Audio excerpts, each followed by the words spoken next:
aboard Magic Hawk. It's the 8th of February and we're in full winter mode. The boat is an absolute tip. Things absolutely piled everywhere because we've got one or two major projects going on this winter. One of them is to install a bow thruster. So the forward cabin is stripped out at the moment, all the cushions are out and the area is exposed where it's going to be fitted. So that work should commence next week, I think. And also in the heads we are having a holding tank made by Tech Tanks and installing it into the sort of cosmetic cupboard area behind the wash basin. So that is being produced for us mid-February, so we should have it by the end of the month in order to get it installed. I removed the toilet earlier in the year and took it home, gave it a complete clean, and we've renewed the waste hose from the toilet up to the Henderson pump, as the old one was starting to get a little bit too full of calcium. The Henderson pump has also been removed and completely cleaned out, all of the calcium deposits removed and brand new rubbers put in at the service kit for the Henderson pump. So it's all refitted again and ready to go. Apart from that, I've been doing jobs like repacking the stern gland. That needed some attention this time. It was starting to drip too much. It's probably 6-7 years since it was last done, so I couldn't really nip it up anymore, so I decided to repack it, and it was a good decision because the old stuff was pretty cruddy really, and some of it came out like string, it was so thin. So that's been a good job, well done. Apart from that, the usual cosmetic jobs are on the list to be done.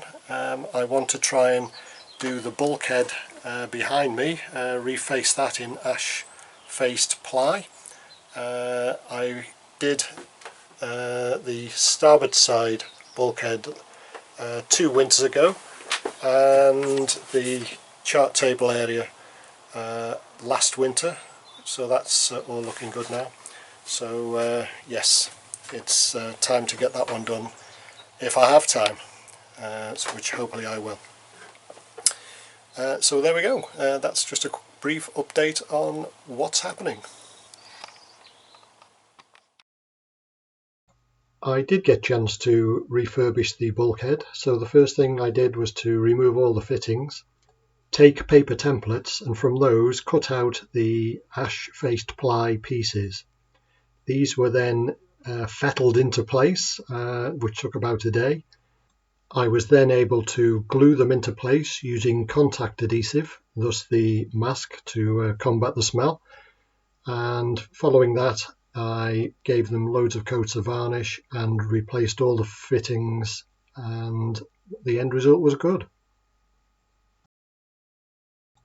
The holding tank from Tech Tanks duly arrived, together with a nice engineering drawing. I had already sketched out how I wanted the system to work, so I just ordered the parts to suit it. There are 3 pipes on top of the tank, an inlet, a deck pump out and the vent. The first job was to cut a hole for the outlet valve at the bottom of the tank to pass through, and I test fitted the tank in position and of course put the screen in front of it to make sure it did actually fit behind the doors. Once bolted into place through the shelf, it was just a case of adding the pipe work to connect it all up, along with the 3-way valve to provide a bypass to the tank. A Y valve at low level ensured a single outlet hose to the output seacock, and once the woodwork was reinstalled, the overall finish looked very, very good.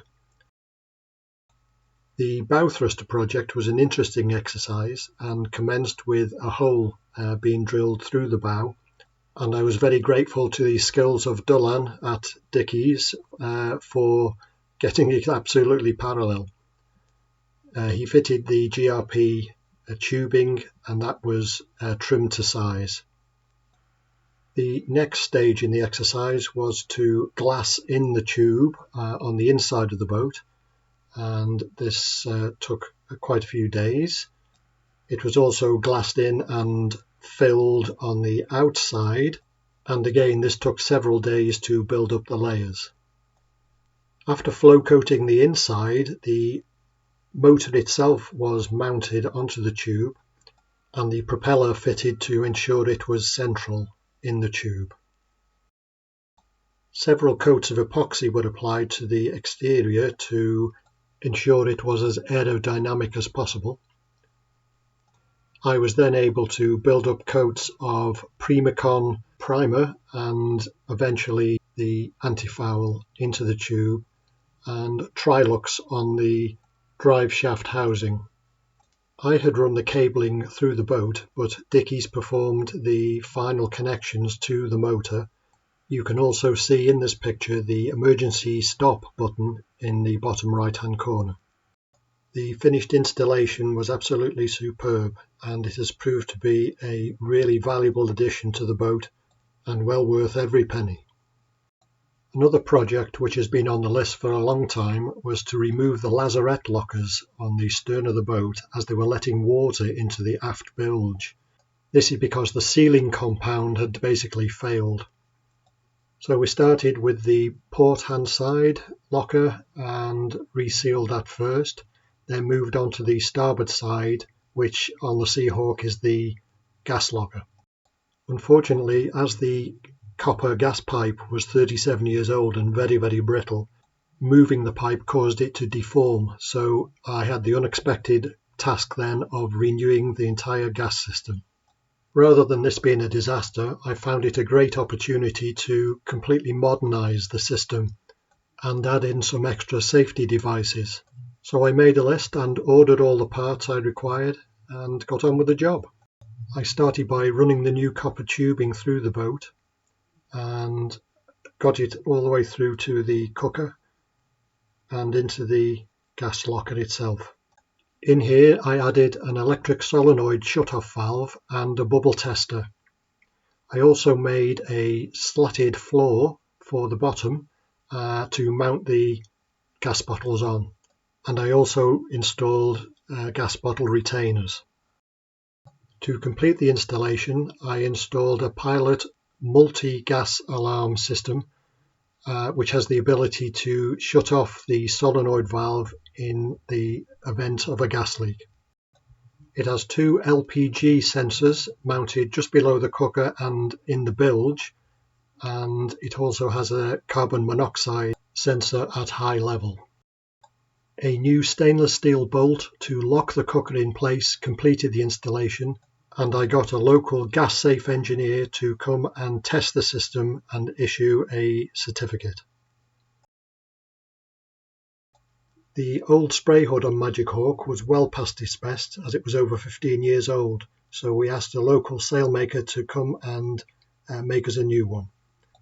They worked very quickly, and 2 days later the new spray hood was on Magic Hawk. We also asked them to make a zip-in rear panel which separated into 3 separate parts. This was an idea given to us by our cruising friends from last year, John and Julie on Yacht Carina.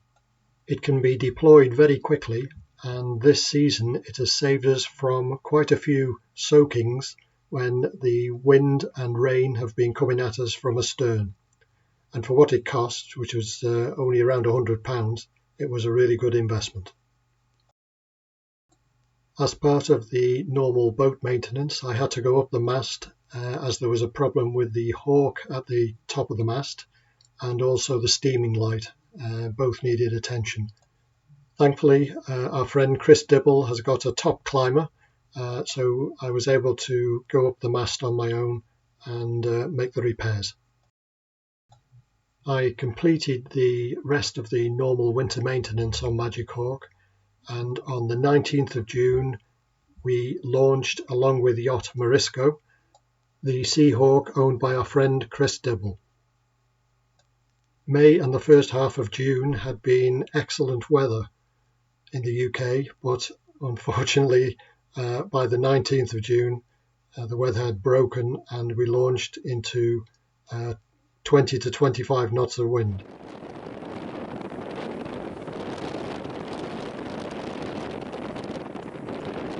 For us, it was the beginning of our sailing season, and we found that we were a little bit rusty when it came to picking up the mooring buoy. It actually took us 3 attempts.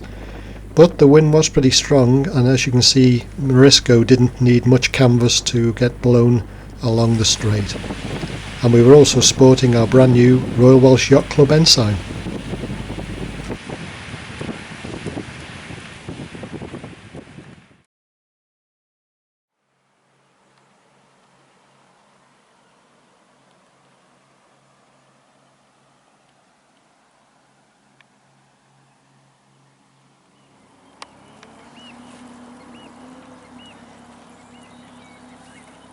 It's Tuesday the 20th of June, and after launching yesterday and spending the night on Whiskey Galore's mooring, we're now on our way down to Caernarfon.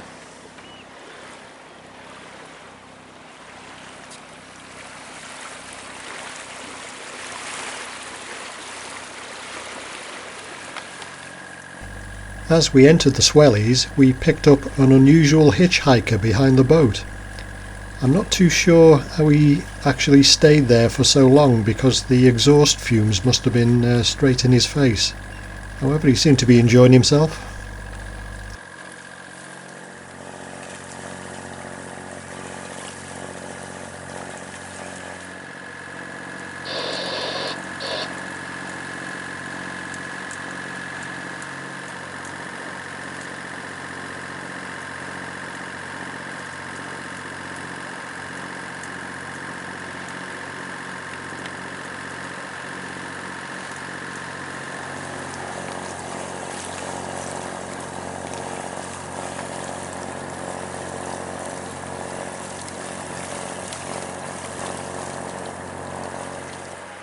As we approached Plas Menai, we passed a rowing crew from the Royal Welsh Yacht Club who had perfect conditions for practicing.